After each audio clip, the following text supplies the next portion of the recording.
Coming up, the MC women's basketball team began the season with a sea of new faces and a ton of lofty expectations. We'll take a look at their roller coaster regular season and also bring you highlights from their exciting postseason run. This year's MC men's basketball team was determined to rebound from the disappointments of last year. What we ended up with was a tale of two seasons. We'll take a look at how this team responded when their season was on the brink. Spring is finally here, so it's time for baseball, softball, and track and field.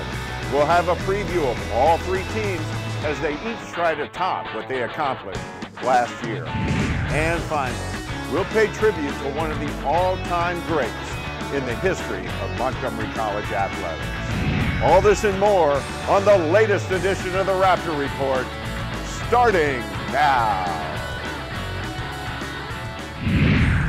Hello everyone, and welcome to the latest edition of the Raptor Report. I'm Michael Brown. Well, spring is finally here, which means it's time for baseball, softball, and track and field at MC. And we'll have a spring sports preview coming up later in the show. But we're going to get things started with a look back at the MC basketball season. It was full of ups and downs and twists and turns from the very first jump ball of the year. It was simultaneously dramatic, challenging, exhilarating, and frustrating. It was a season of streaks by both MC teams. So let's get started with our look back at the season that was, and we'll tip things off with women's basketball.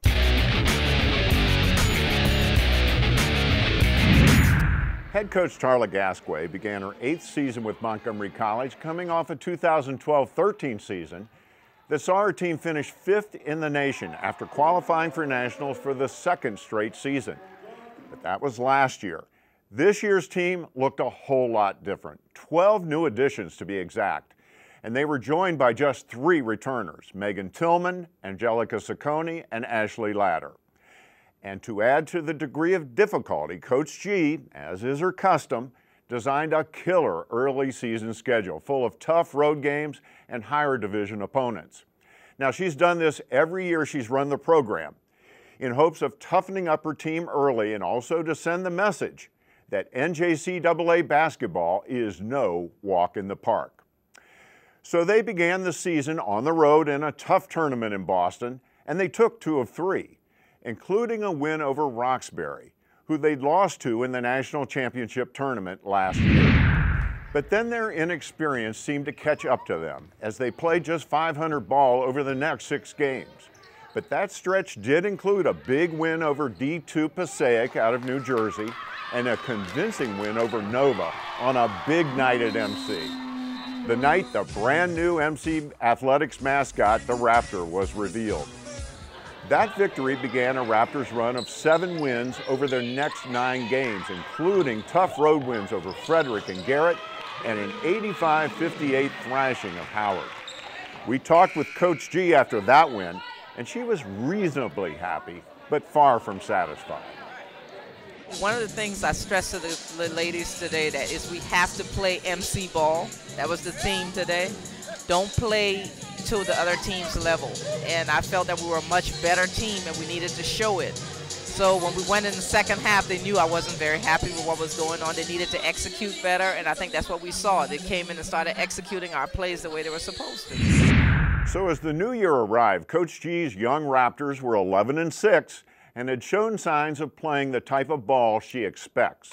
She was encouraged by the strong contributions from sophomore co-captains Saccone and Tillman. And a core group of first-year young players were also starting to make their presence felt. Jabria Smith gave the Raptors speed, defense, and scoring. Nicole Cunningham was a low-post matchup headache and contributed consistent double-doubles. Kiana Daly was an outside threat, and super sub Kiara McEllery was giving them valuable defense and rebounding. But at the same time, Coach G was concerned about the team's inconsistency and on-court leadership. And once the calendar turned to 2014, those concerns magnified as the team hit a rough patch. They started off the year with 3 ugly losses, including an upset loss to Hagerstown and a thorough beating from Chesapeake. So Coach G does what she always does in those situations. She took a step back. She had team meetings and she made some changes. The biggest move was handing the point guard duties to Kiana Daly, thus relieving Jabria Smith of the pressure of basketball's toughest position. Now, Smith still ran the offense for generous amounts of time, but the psychological effect of not actually being called point guard seemed to lift her game, and the rest of the team seemed to shake off the doldrums at the same time. After the loss to Chesapeake, the Raptors ripped off 7 straight wins, including blowouts of Dundalk and Anne Arundel, and a big overtime win over D1 Baltimore on the road. During the streak, Saccone and Tillman upped their games and were turning in double-doubles night after night. Cunningham seemed to be getting stronger and, importantly, was avoiding foul trouble. Smith was consistently filling up the stat sheet, and Daly was starting to become more consistent with the three. However, a knee injury to McEllery was the one ominous note heading into the postseason. The team felt her absence on the floor, and it also forced Coach G to play Cunningham more minutes than she would have liked. But at the same time, Amy Hart, who had not played much in the early part of the season, picked up more playing time and started making valuable contributions to help ease the loss of McEllery. Heading into the Maryland JUCO tournament, the Raptors were 17-9 and feeling much better about themselves. And in the first round, they met Anne Arundel again and demolished them 117-48 as 6 players went for double figures. Angelica Saccone led the way with a career-high 38 points, 11 rebounds, and 4 assists. Daly and Tillman each had 19, and Jabria Smith was stellar with 10 points, 8 assists, 8 rebounds, and 4 steals. In round 2 of the Maryland JUCO, they ran into a red-hot D1 Baltimore City team bent on revenge. And the Raptors fell behind early, never caught up, and they fell 79-50. But keep in mind that Maryland JUCO is D1, 2, and 3. So a loss there, while tough to swallow, did not derail their dreams of returning to the D3 National Championships. That was all there for them if they could take the Region 20 tournament and then the District G title. The Raptors were the #1 seed entering the Region 20 tournament and were seeded into the finals. They took on longtime bitter rival Prince George's Community College, who had knocked off Westmoreland in round 1. During the regular season, the Raptors had knocked off the Owls by 4 in a tough road game. So here they were again, at PG, in front of a hostile crowd, taking on a fired-up Owls team. And the Owls came out hot, hitting threes and running the floor with abandon. The Raptors had no answer for PG point guard Tashiana Hill. She beat them down the floor regularly and torched them from 3.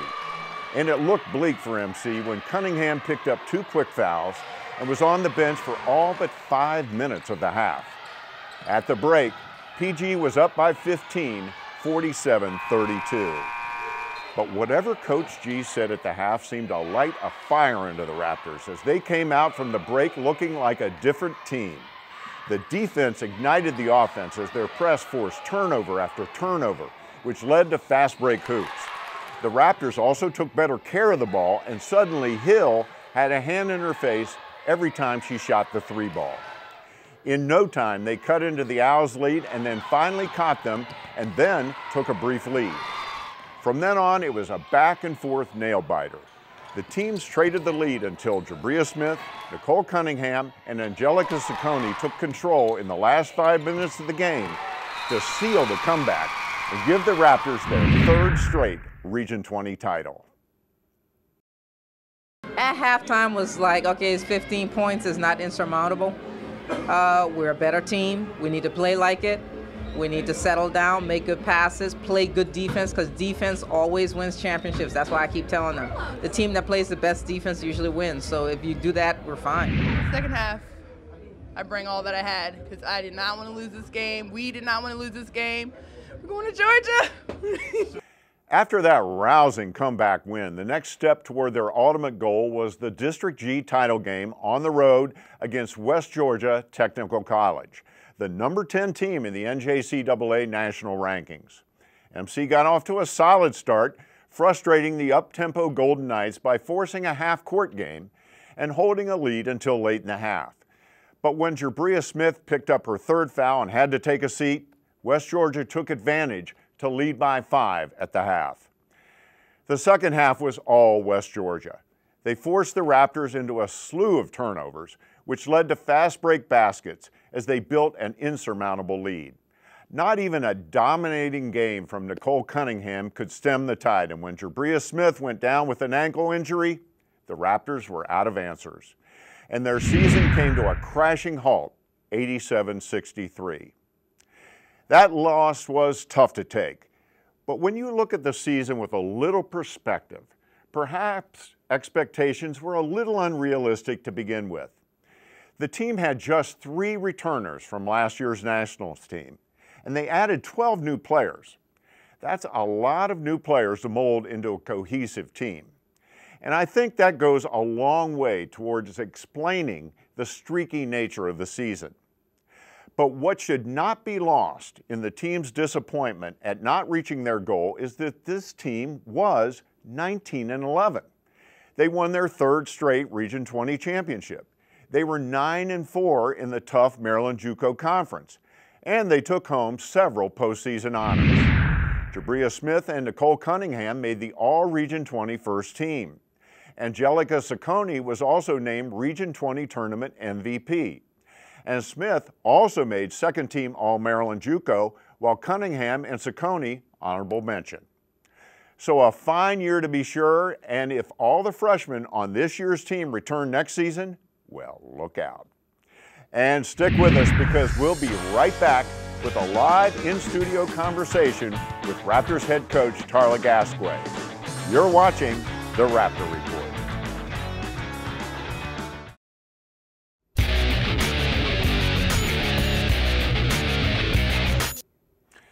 Welcome back, and it's my pleasure to welcome in Tarlouh Gasque, the head coach of the MC women's basketball team. Tarlouh, thanks so much for stopping by. You're welcome. Thank you for inviting me. Well, Tarlouh, we just recapped your season for the audience, and knowing you as I do, and of course we've talked, you were somewhat disappointed at the way the season turned out. I know it didn't quite reach the hopes and dreams that you had. But now that you've had a week or so to sit back and reflect and look at things, what are some of the conclusions that you come to from this season? Well, I think this season, let's say, is one where we learned a lot of lessons. We started out as a very young team. Out of the 15 players we started with, 11 were freshmen. And then one of the sophomores was actually a new player transferring from school. So it kind of lent itself to some lessons. I think one of the big keys for us there was we didn't have the kind of leadership that we've had in the past years. Not that they didn't try. The captains tried, but I think sometimes they have to learn what leadership is. It's not just taking everybody through the drills. There's certain things you have to do on the court. And I just think that was lacking. So as a result, you got, when you want a leader should be an extension of the coach. Your captain should be an extension of the coach on the court. They should be able to rally people together, kind of get them to do stuff. And we just didn't have that. And when you got young players that are playing at a faster pace, concerned about their game, they don't have anybody on the court to focus them, then that's an issue. I mean, one of the things that the coaching staff that we're going to take from this, we're going to learn some lessons also, is we need to figure out strategies, ways to figure out who the true leaders are on the team, who on the team they'll rally around. We'll do that through different drills and different things just to see what happens. Also teaching them what a leader is. They need to know what is expected and what we expect a leader to do so that we don't run into the same situation with a bunch of talented players, but really nobody understanding what they need to do on the court.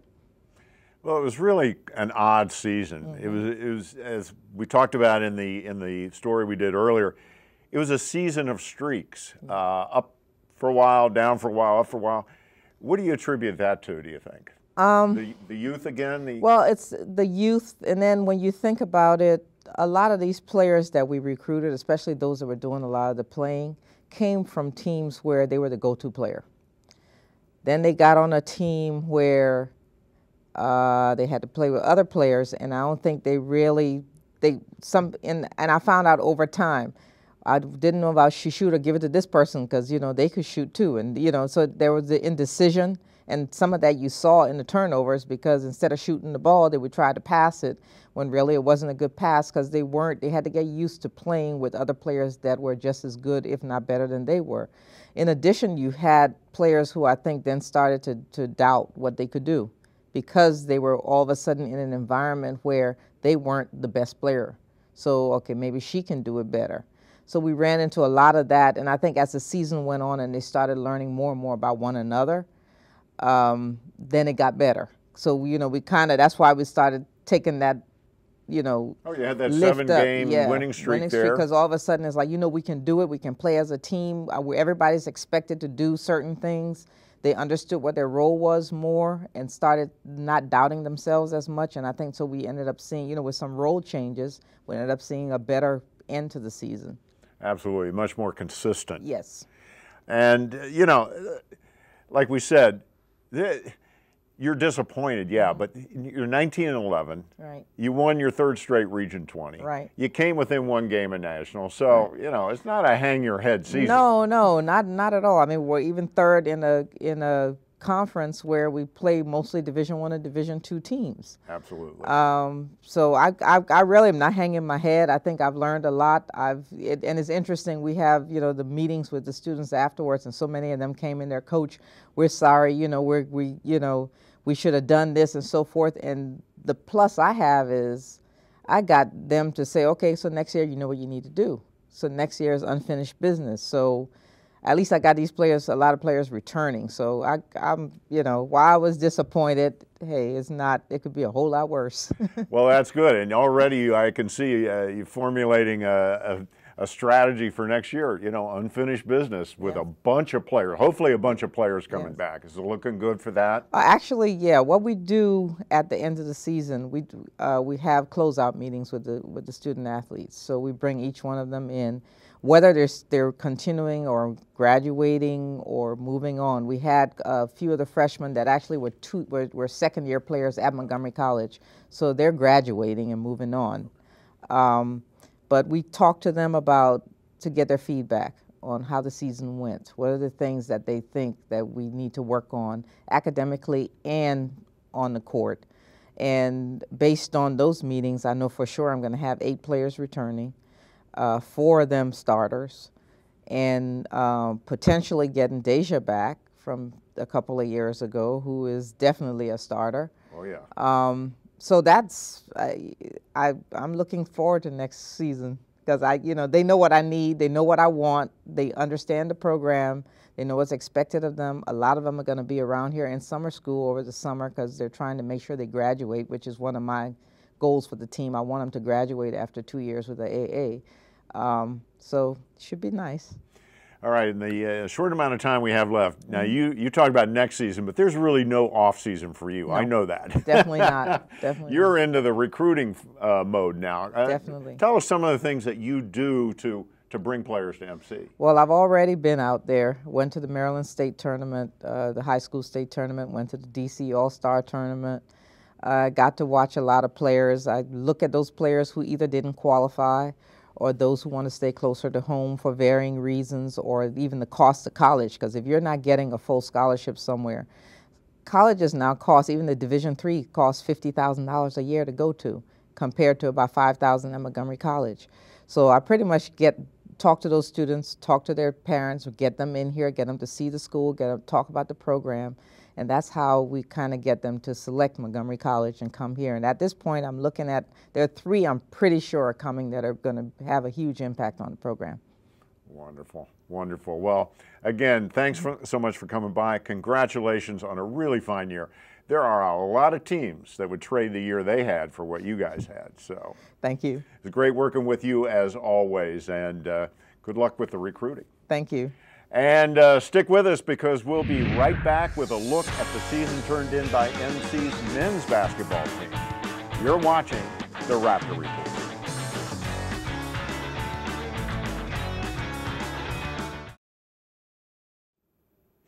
Welcome back. Turning now to Raptors men's basketball, their season was really a tale of two seasons. The first half of the year, head coach James Bryson's team just could not seem to play with any sort of consistency. They opened with 2 tough losses on the road, then bounced right back with 2 convincing wins, including a 105-96 win over D2 Passaic, when Andre Gaines and D'Angelo Vaughn each went for 24, and Tim Christian added 20. They then went on a win-1, lose-1 trend over the next 10 games.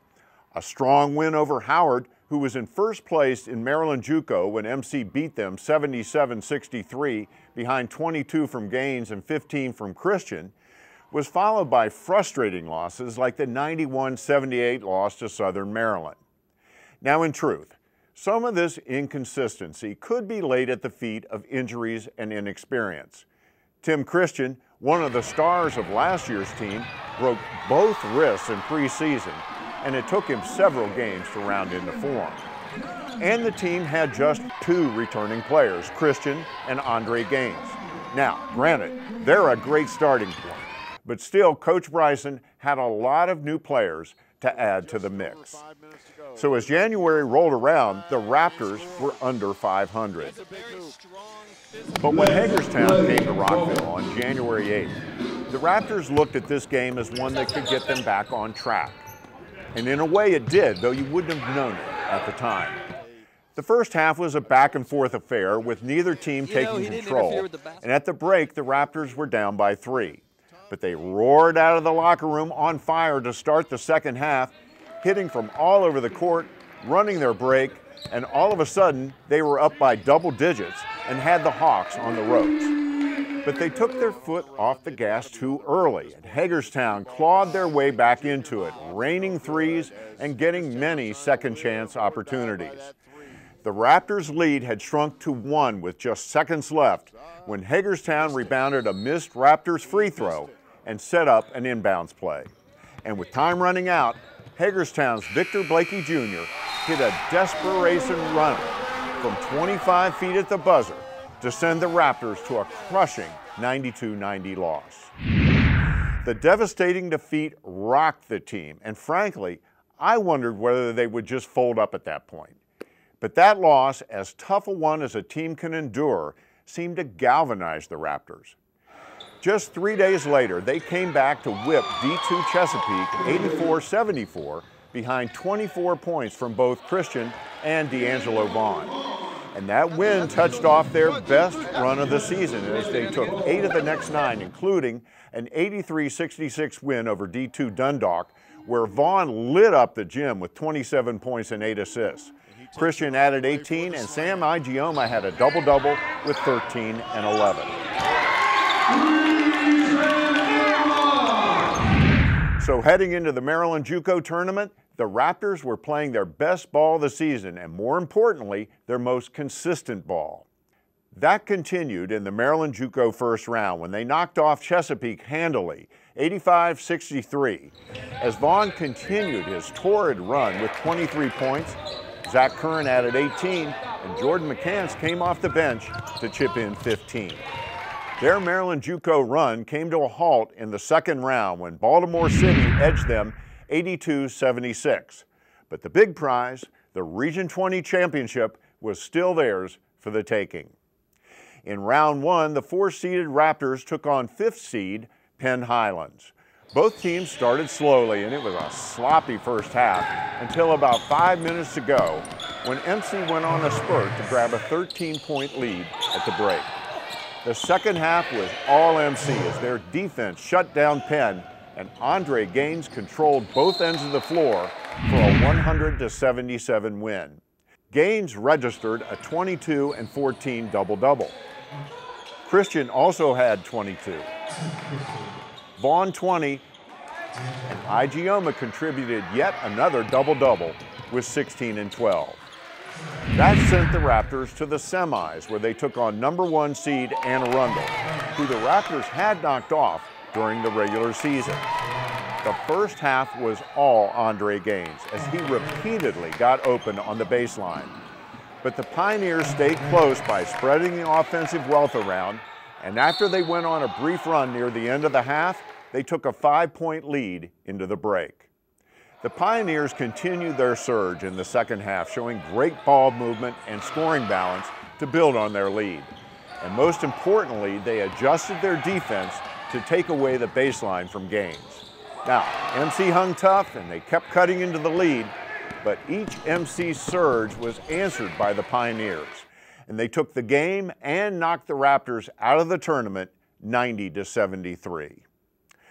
The loss to Anne Arundel in the Region 20 semis ended the season for the Raptors. Naturally, they were disappointed. But you know, I think this team has a lot to be proud of.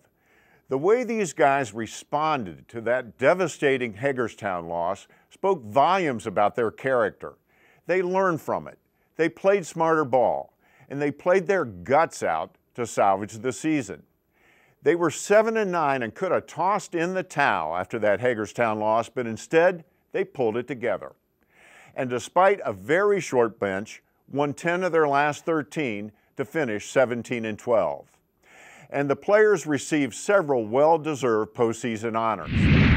Tim Christian and D'Angelo Vaughn made the All-Region 20 first team.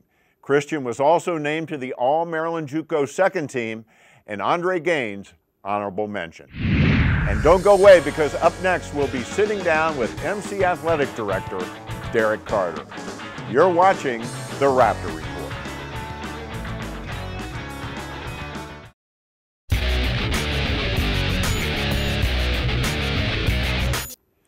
Welcome back, and it's my pleasure to welcome in Derek Carter, Montgomery College's Athletic Director. Derek, thanks so much for joining me today. I'm glad to be here. You know, I always enjoy spending time with you.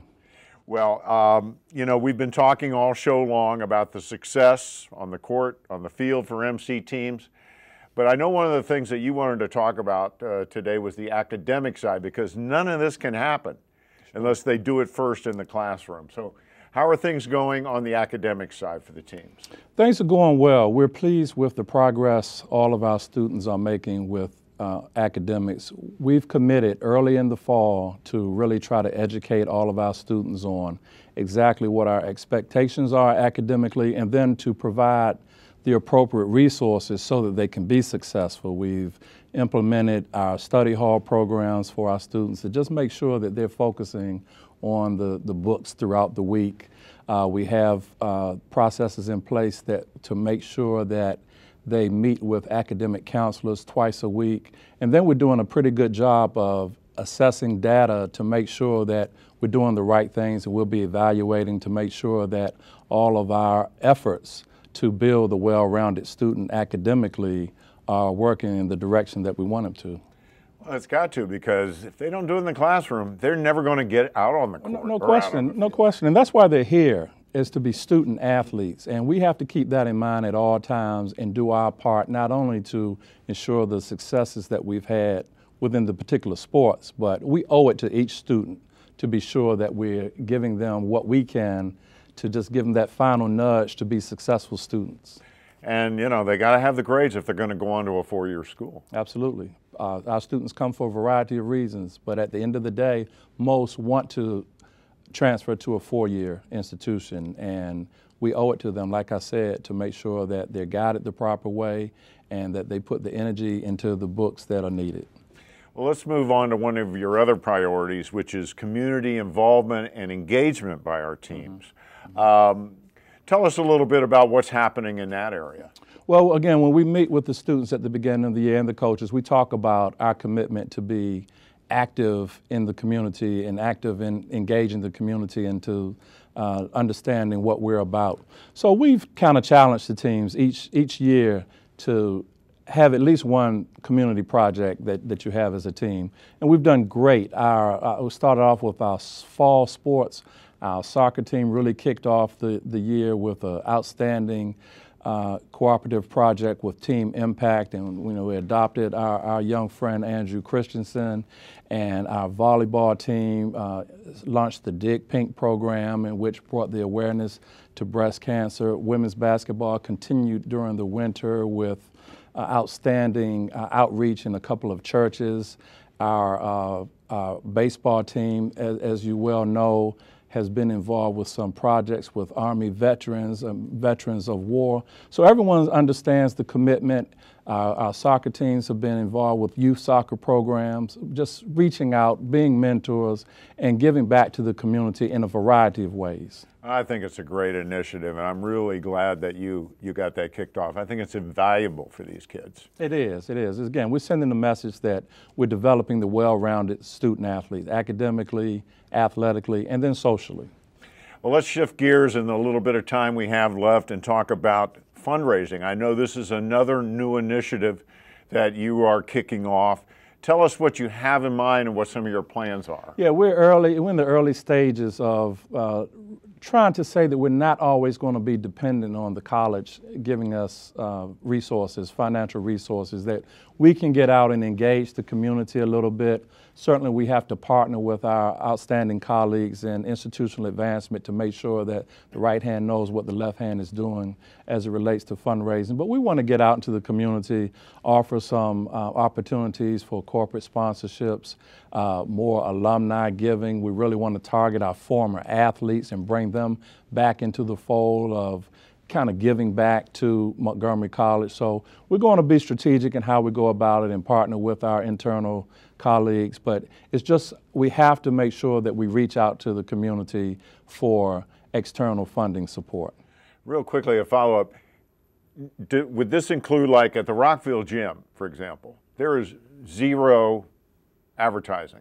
Is this part of that, or am I off on a different tangent? No, you're on track simply because what you've done, you've recognized that there are opportunities, and this is what we want people to know, that there are opportunities to advertise your business, to advertise, to take advantage of opportunities. And what you're doing is you're recognizing the space is there, our website is there. We have the vehicles to be able to partner with corporate sponsors to make it win-win for both of us. After all, we are one of the largest institutions in Montgomery County when you count in students, faculty, staff, family, parents, all that. No question about it, and particularly that we are the one college model that we certainly need to take advantage of building a community base and allowing them to come and recognize their businesses and advertise their businesses within the college. And again, it should be win-win for everyone. Well, Derek, thanks so much. And that's, we covered a lot of topics in a short amount of time, but as always, I really appreciate you coming back in and joining us. Glad to be here. Thank you. And stick with us, because up next we'll have a preview of MC Spring Sports. You're watching the Raptor Report.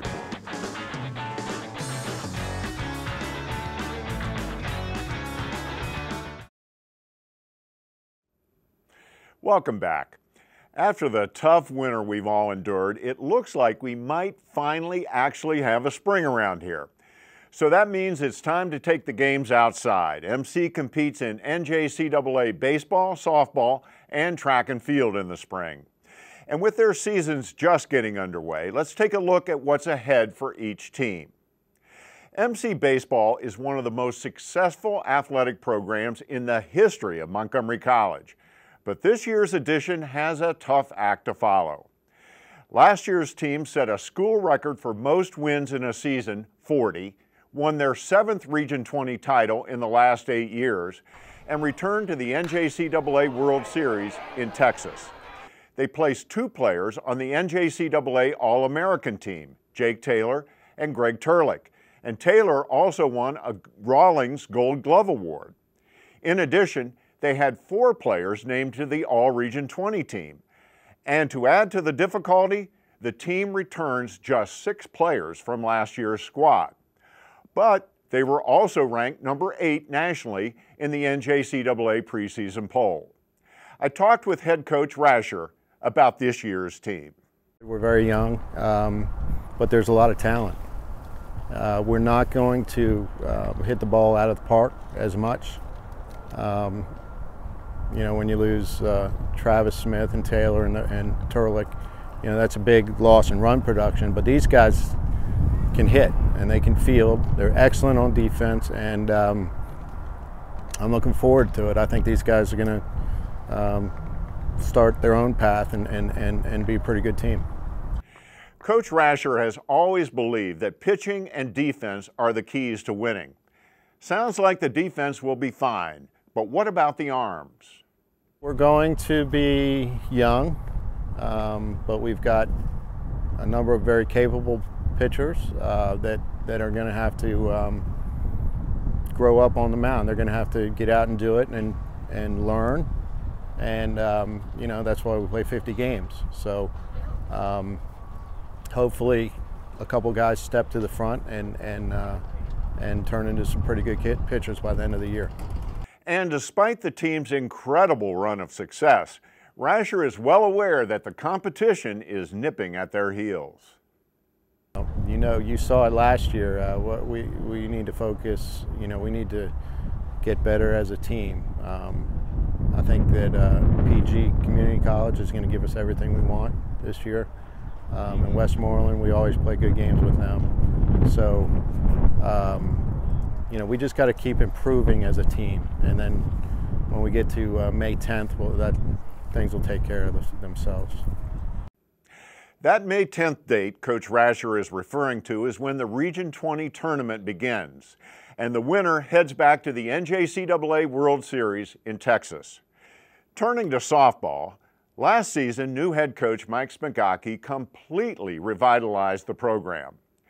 The year before he took over, the record was 4-23. Last year, his first, they were 18-14 and came within one run of advancing to the NJCAA Softball Nationals. Star pitcher Julie Hance was named an All-American.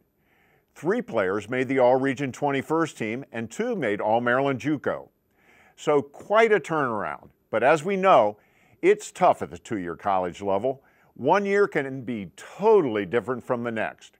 And actually, as I found out when I talked to Coach Bichy the other day, your team can actually change from fall to spring semester. Now, his team began workouts in the fall, and he felt very good about where they stood when they took a break for final exams. Oh, I was probably the most excited I've ever been, and if you remember from last year how excited I was. We had a team that really could compete at a national level here. We had top-notch pitching. We had some very, very strong players coming in, a number of them All Gazette players from last year. But as I said, things can change quickly. When the spring semester began, Bichy learned that 2 of his top recruits were leaving the team and MC when they received scholarship offers to play at 4-year schools. And then 4 more decided not to play so they could concentrate on academics. So all of a sudden, a team that looked like a possible national contender had some serious holes to fill. But the always upbeat Bichy remains optimistic. I think they're going to compete very hard. We're short pitching this year, and softball pitching is your number 1 factor. Hitting wise, I'll put the girls hitting up against anybody out there. Fielding will be fairly strong, not as strong as we would have been if we had all the players, but the girls we have out there are going to give their all. And so I think we'll compete. It'll come down to the pitching and how much pitching depth we're able to develop. So we'll see how things develop for this team. It's been a rough beginning to the season so far, to be sure, with the loss of key players and the bad weather causing several game cancellations. But if anybody can produce a positive season for MC softball, it's Mike Bichy. He has over 20 years of experience coaching in Montgomery County. And next Raptor Report will bring you up to date on how things are going on the softball diamond. And now let's turn to track and field, another completely revitalized MC program. Head coach Jamal Schools and his assistant Tom Payne have completely redrawn the track landscape here, as they've turned this program into a D3 powerhouse. Last season, MC athletes qualified for over 22 events at the National Championship meet, resulting in 13 top 10 national finishes overall and 4 in the top 5. But it's a new year and a new season, which has unfortunately gotten off to a slow start thanks to Old Man Winter. 3 meets on their schedule were canceled because of snow and cold, and the weather has affected their ability to practice full out as well.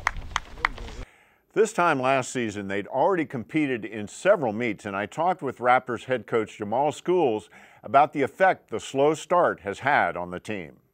We haven't really had tested yet with the long days of track meets and, you know, being able to fulfill the test of, you know, consistent training and consistent pounding with different events throughout the whole day, being able to run one event and, you know, an hour later run another event, you know, being able to recover properly, you know, hydrate your system and that type of thing. Once they get going, Coach Schools and his assistant Tom Payne expect the team to be well represented at Nationals.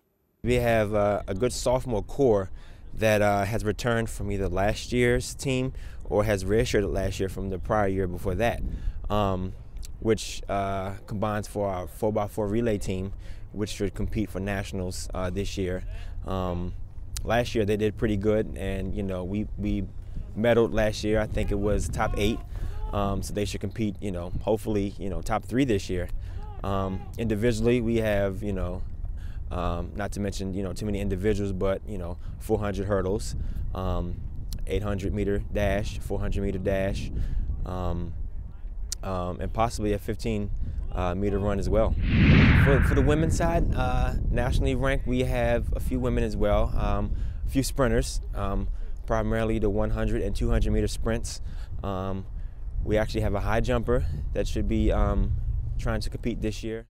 And the Raptors finally got to compete in their first meet at Goucher, and despite the constant wind and rain, they came in a strong second in a 10-school field that included several four-year schools. The team MVP for the meet was Thomas McIntyre, who won the 1500, the 800, and was on the winning 4x400 relay team. And 10 MC athletes posted results that qualify them for the national championships in May. So once they finally got a chance to compete, this team showed it has a ton of promise. Up next, Montgomery College has lost an athletics giant. We'll be right back with a tribute to one of the all-time great MC sports figures.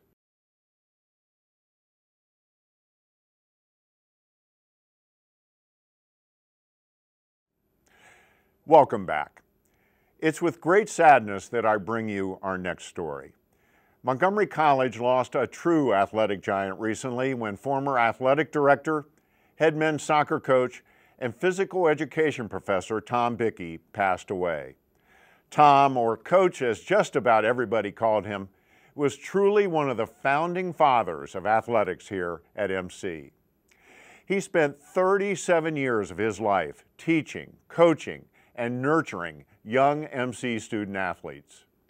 Tom was a professor at MC from 1968 to 2005.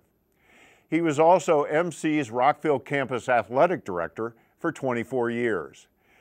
But it's as a soccer coach where he perhaps left his most indelible mark. And the strange thing is, he never dreamed he'd become one.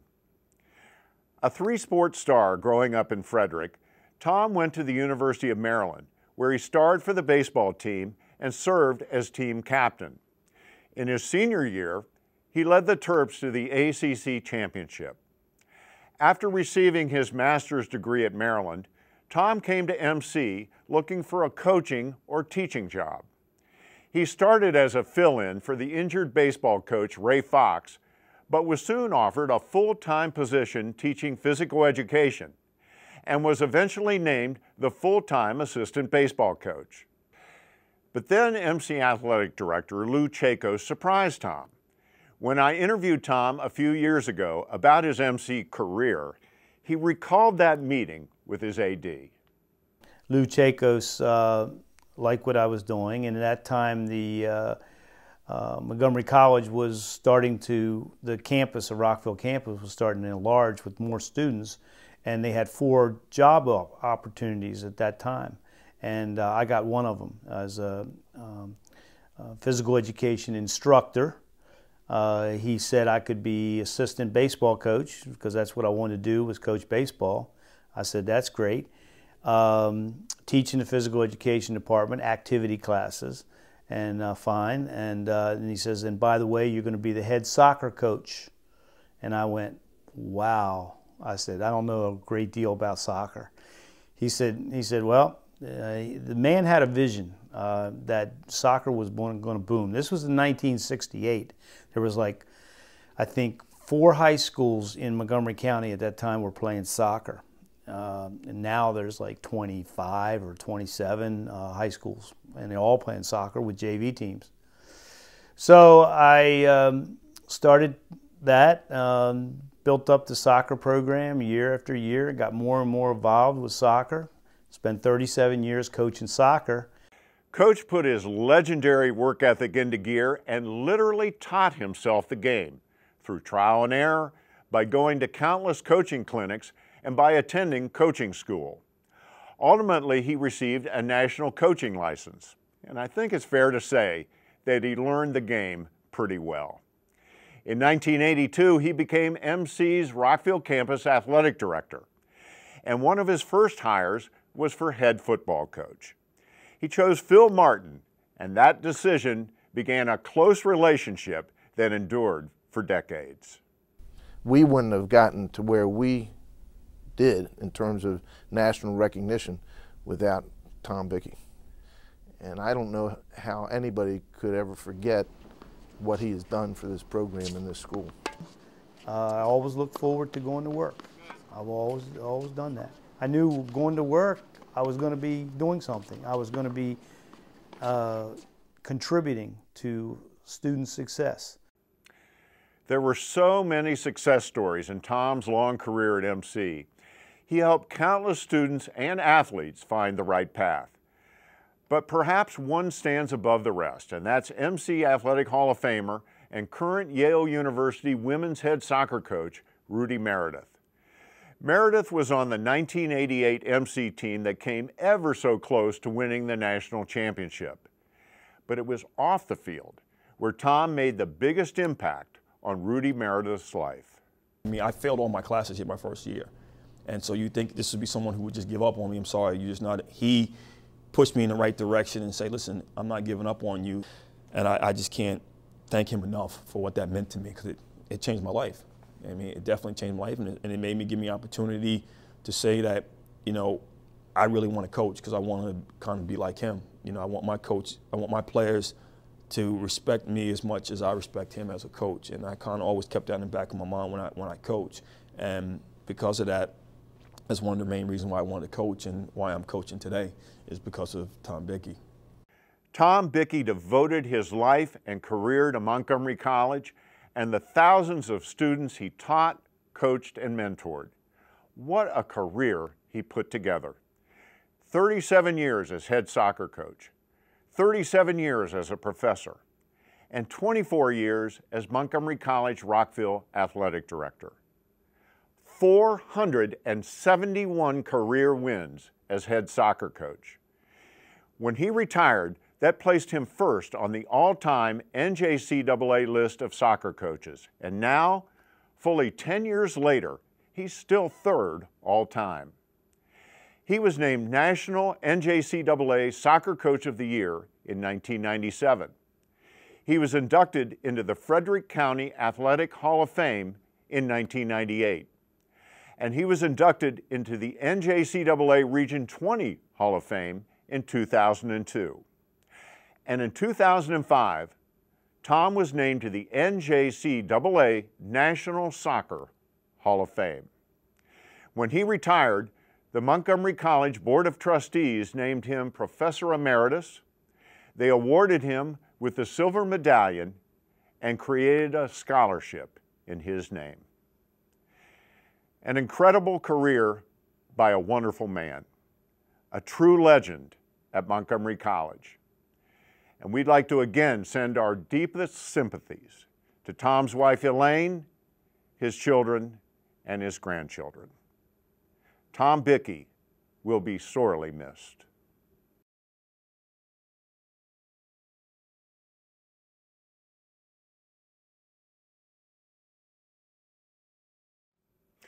Welcome back to the Raptor Report. And before we say goodbye, I want to remind you that we have a bunch of new ways to stay up to date on MC sports.